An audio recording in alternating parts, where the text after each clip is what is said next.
नमस्कार दोस्तों आज जिस स्मॉल फाइनेंस बैंक की मैं यहाँ पे चर्चा करने वाला हूँ उस बैंक का नाम है ईसफ स्मॉल फाइनेंस बैंक। और देखिए इस एक स्मॉल फाइनेंस के ऊपर इतने ज़्यादा अचानक से क्वेरी आ गई और मुझे समझ में नहीं आया कि अचानक ऐसा क्या हो गया, क्योंकि इस एक स्टॉक स्पेसिफिक के ऊपर मैंने वीडियो मेरे ख्याल से एक या दो ही बार बनाया है, ठीक है, या शायद एक ही बार बनाया, यानी आप कह सकते हैं ओवरऑल चर्चा स्टॉक की मैंने कभी ज़्यादा की नहीं।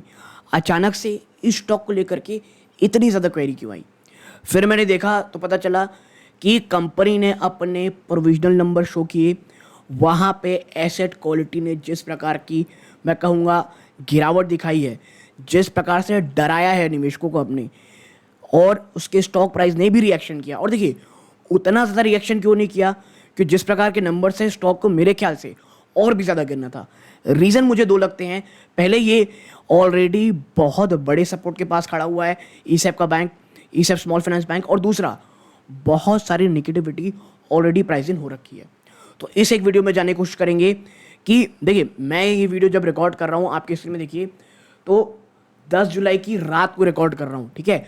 तो 11 जुलाई को स्टॉक किस तरह रिएक्ट करता है, बहुत तेज ऊपर जाता है, बहुत नीचे जाता है, इसके ऊपर मैं चर्चा नहीं करूंगा, लेकिन मैं ये बताने की कोशिश करूंगा कि ईसएफ में जो लास्ट में ये जो आपको थोड़ा जंप देखने को मिल रहा है निचले स्तरों से, वो इसलिए हुआ है, मैनेजमेंट ने क्लैरिफिकेशन दिया है एसेट क्वालिटी को लेकर के।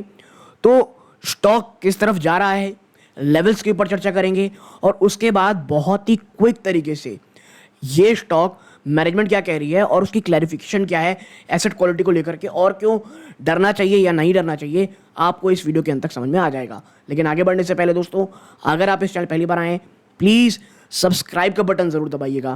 देखिए आप ऐसा करते हैं तो चैनल की ग्रोथ होती है, यूट्यूब भी अन्य व्यूअर्स को ये वीडियो रिकमेंड करता है।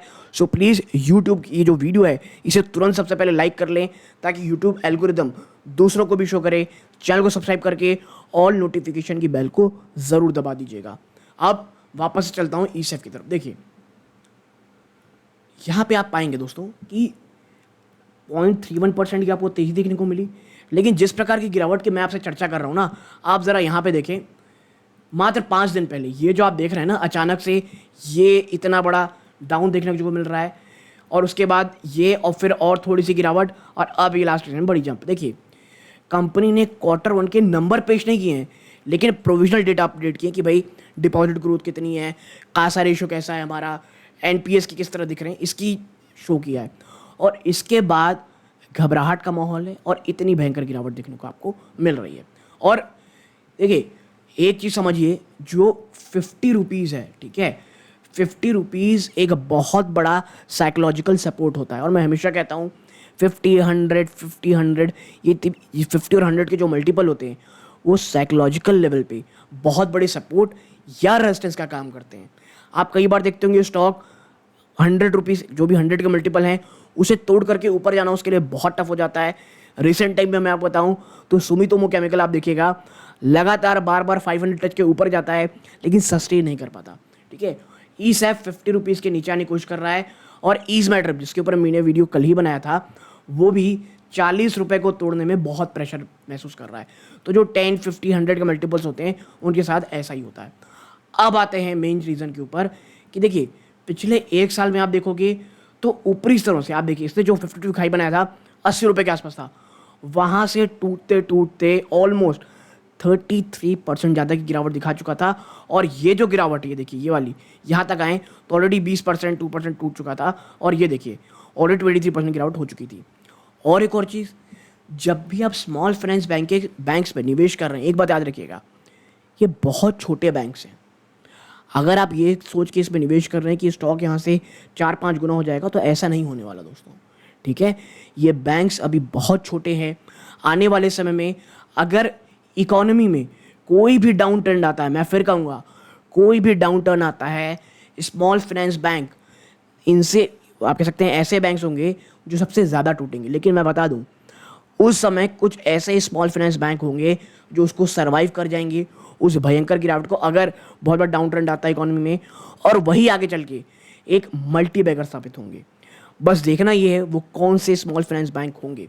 देखिए जैसे .com बबल जब आया था ना, हर एक आप कह सकते हैं वो कंपनी जो .com में थी उस पर तेज़ी आई थी। अमेज़ॉन उन चुनिंदा में से एक थी, कंपनीज में से एक थी जो उसे सर्वाइव करके, और हम सबको पता है अमेज़ॉन किस प्रकार की निकल के आई। मैं ये नहीं कह रहा कि अमेज़ॉन बनेगी, बट मैं आपको एग्जाम्पल दे रहा हूँ कि जो कंपनी बुरे से बुरे हालात को सर्वाइव करती हैं वो लॉन्ग टर्म में बहुत अच्छा कर लेती हैं। ओके, और अगर उसके साथ ही साथ मैनेजमेंट का अच्छा साथ मिल जाता है। अब बात करते हैं लेवल्स की, कि लेवल्स किस प्रकार के रहे हैं। यहाँ पे जो लेवल है ये प्रीवियस ट्रेडिंग वीक की प्राइस रेंज के हिसाब से बताया गया है, और यहाँ पे आप देखेंगे तो जो फिबोनाची में आप देखिए ट्रेंड तो बियरिश है, ये आपको समझना पड़ेगा। आपके मूविंग एवरेजेस भी बियरिश हैं, टेक्निकल इंडिकेटर भी आपके बियरिश हैं। ओके, जो एक्सपोनेंशियल मूविंग एवरेज है दोस्तों 10, 20, 10 और 5, इन तीनों के ही स्टॉक नीचे ट्रेड कर रहा है, तो आप वीकनेस को समझिए। इसके साथ ही साथ फिबोनाची क्लासिक और कैमेरा, इसके हिसाब से अगर आप देखेंगे टाइप ऑफ चार्ट के हिसाब से देखेंगे तो आप पाएंगे कि भाई 51.77 देन 50.49, ये एक है फिबोनाची के हिसाब से। क्लासिक के हिसाब से आप देखोगे तो ये 49.80 एक बड़ा सपोर्ट है, और इसीलिए मैं कह रहा हूँ 50 एक बड़ा साइकोलॉजिकल सपोर्ट है। और ये जो डेटा है दोस्तों ये मनी कंट्रोल के प्रो से लिया है मैंने, ठीक है, तो वहाँ का डेटा है। कई लोग कहते हैं भाई कि आप चार्ट के एनालिसिस कीजिए। देखिए मुझे पता है मैं चार्ट के एनालिसिस करने ठीक से बैठूंगा ना तो वीडियो लंबा हो जाएगा और कोई वीडियो नहीं देखता। जब फंडामेंटल एनालिसिस की मैंने वीडियो बनानी शुरू की थी 23 मिनट्स की वीडियोस रहते थे, कोई देखना नहीं आता है दोस्तों। तो मेरे आपसे यही मन है कि कम से कम तो मैं जितनी इन्फॉर्मेशन दे सकूँ मैं देने की कोशिश करता हूँ। ओके, आपका कोई विचार हो, आपको कोई स्टॉक में कमेंट करना हो कि आपको जानकारी चाहिए, कमेंट बॉक्स में मुझे बताइएगा। जैसे इस ऐप में सारी क्वेरीज आई तो मुझे वीडियो बनाना पड़ गया।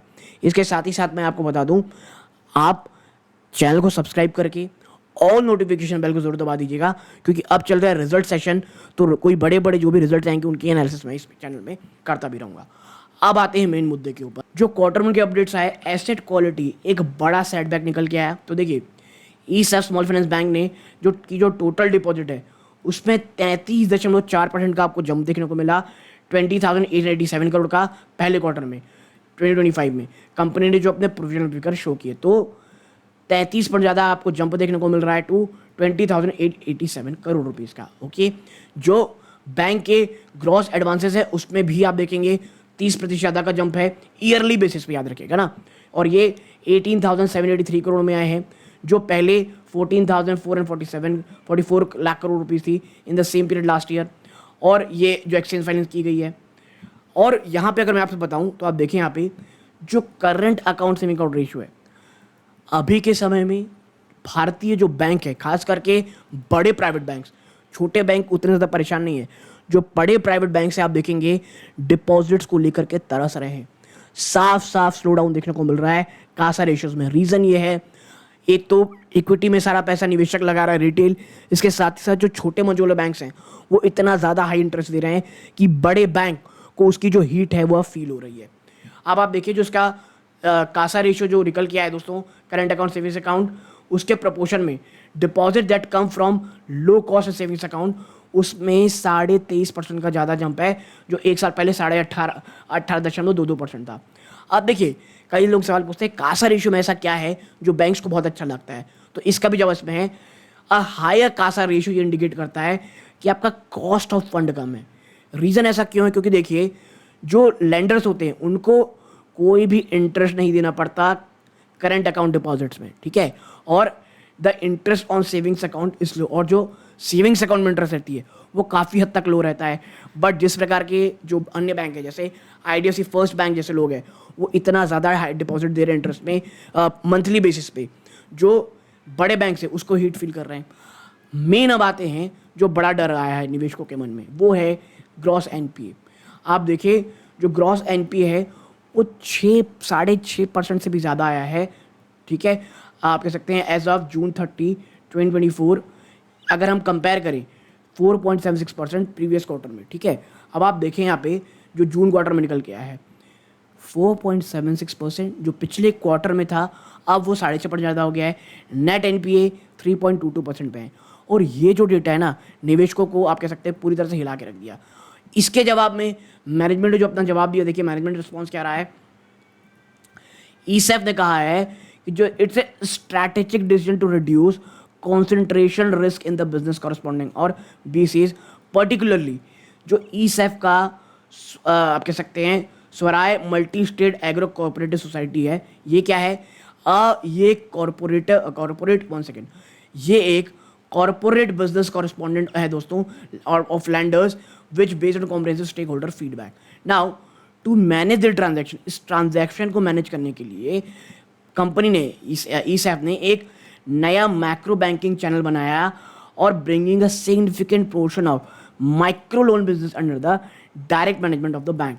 और इसके तहत वो जो उनकी योजना थी, जो एक नया माइक्रो बैंकिंग चैनल बनाया गया, उसका एक बड़ा सिग्निफिकेंट माइक्रो लोन बैंक है, माइक्रो आप कह सकते हैं जो लोन बिजनेस है, वो अब डायरेक्ट बैंक की निगरानी में आ चुका है। और जो ये ट्रांजैक्शन है दोस्तों, इंश्योर्स, वो एक इंश्योर करता है क्या? बेटर रिस्क मैनेजमेंट, जबकि maintaining partnership with ESMACO and other BCs and thereby supporting our commitment to sustainable and diversified growth.